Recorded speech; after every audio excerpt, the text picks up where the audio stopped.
Di awal film kita diperlihatkan di suatu daerah bernama Fadan, Arab, tinggallah Nabi Yakub alaihissalam atau ayah dari Nabi Yusuf alaihissalam.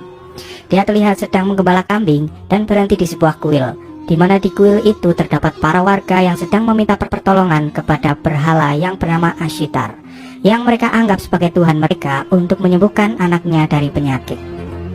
Di malam harinya Nabi Yakub berkhotbah ke warga Fadan yang menjelaskan bahwa kita hidup di zaman Nabi yang malaikat saja sujud kepadanya.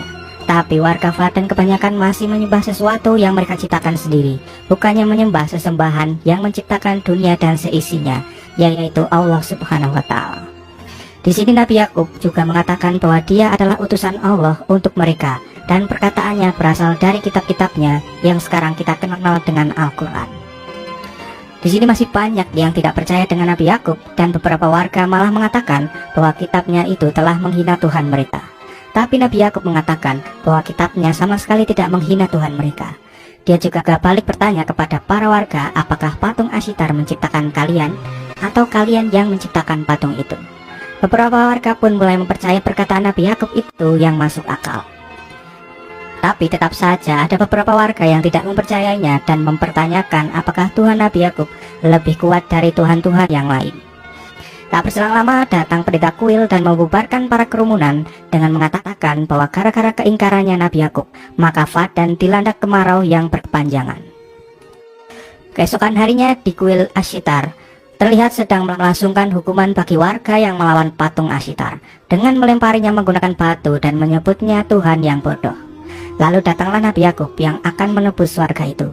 Namun para pendeta tidak menyetujui tebusan itu karena warga itu adalah musuh bagi Ashitar. Lalu Nabi Yakub mengatakan, kenapa kalian tidak menangkapku, padahal akulah yang paling pertama memusuhi patung Ashitar itu. Ternyata para pendeta tidak berani menangkap Nabi Yakub karena dia adalah menantu dari Panglima Fadan.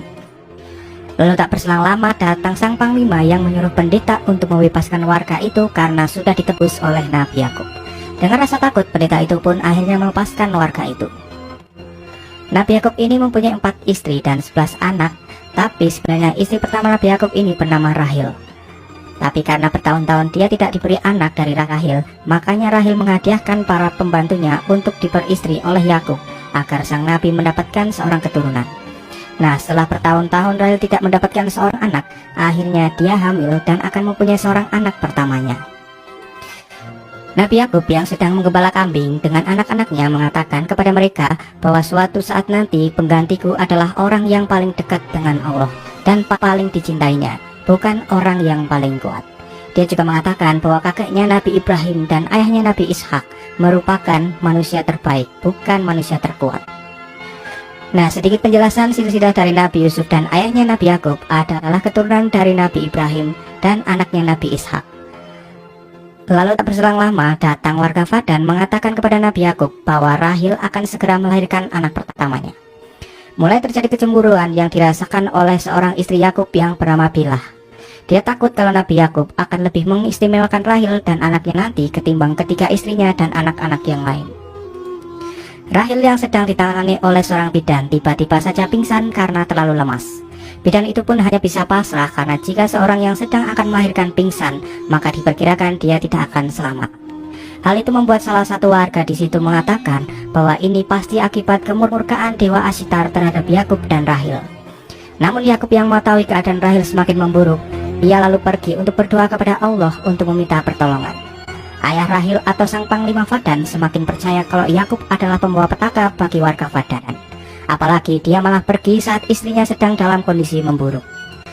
Namun ternyata Nabi Yakub pergi menyendiri untuk meminta pertolongan kepada Allah Subhanahu wa Ta'ala. Dia terus berdoa sampai malam tiba. Sementara itu di rumah Rahil, para warga mulai mengatakan kalau Yakub telah dikutuk oleh para dewa Babilonia. Para pendeta yang mendengar kabar itu pun merasa sangat senang dan berniat akan menolong Rahil untuk membuktikan bahwa Tuhan mereka lah yang akan menang. Mereka pun datang ke tempat Yakub dan mengatakan, kenapa kalian tidak meminta bantuan kepada Tuhan Yakub yang dianggapnya adalah paling kuat. Nabi Yakub pun datang dan mengusir para pendeta di rumahnya karena dia tidak membutuhkan pertolongan dari para pendeta kuil, dan kembali berdoa kepada Allah Subhanahu wa Ta'ala agar menunjukkan kuasanya kepada seluruh warga Fadan. Tak berselang lama ternyata Rahil kembali sadar dan bisa melahirkan bayi pertamanya dengan selamat. Sementara itu, penyihir yang diusir oleh Yakub tadi terus memohon kepada Tuhannya agar dia segera menghukum Yakub dan berharap Rahel dan anaknya mati malam ini. Tapi tak sengaja dia malah menjatuhkan obor api yang membuat kuil itu terbakar bersamanya.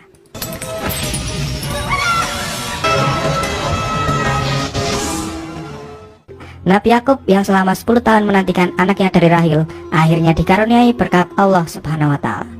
Dia menamai anaknya dengan nama Yusuf. Di malam itu juga turun hujan sangat lebat di Fadan yang Yakub percayai adalah berkah dari kelahiran Yusuf. Para warga pun lalu membicarakan tentang kelahiran anak Rahel yang lancar dan turunnya hujan di Fadan bersamaan dengan anak Rahel dan Nabi Yakub.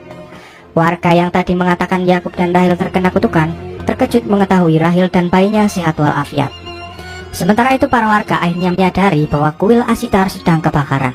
Mereka pun berbondong-bondong ke kuil untuk memadamkan api itu. Sang Panglima Fadan merasa aneh karena hujan lebat tidak bisa memadamkan api yang ada di kuil Ashitar. Kebakaran itu mengakibatkan penyihir Ishtar mati terbakar di dalam. Para warga mulai mempertanyakan kenapa penyihir bisa terbakar dan kemana Tuhan Ashitar, kenapa tidak bisa memadamkan api di kuil. Mereka pun akhirnya menyadari bahwa penyihir Ishtar lah yang terkena celaka karena berusaha melawan Tuhan dari Nabi Yakub. Setelah kejadian itu, sang Panglima memutuskan untuk beriman kepada Tuhan Nabi Yakub. Begitu juga para warga yang lain yang sekarang mempercayai bahwa Allah Subhanahu wa Ta'ala adalah Tuhan yang sangat kuat. Mereka juga meninggalkan kuil yang sedang terbakar tanpa memadamkan api terlebih dahulu. Para warga Fadan akhirnya kini beriman kepada Allah Subhanahu wa Ta'ala tanpa terkecuali. لا مفر لي من الإذعان بأنك نبي الله فعلا. لقد كفرنا بالأصنام والأوثان. لا إله إلا الله الأحد. 5 tahun telah berlalu, dan dalam waktu itu pula rahmat Allah terus mengalir kepada penduduk Fadan. Yusuf yang kini sudah beranjak menjadi anak-anak diajak oleh Rahel dan Yakub untuk pergi ke padang gurun. Mulai terjadi kecemburuan yang dialami oleh istri lain, karena Nabi Yakub lebih mengistimewakan Rahel daripada istri lainnya.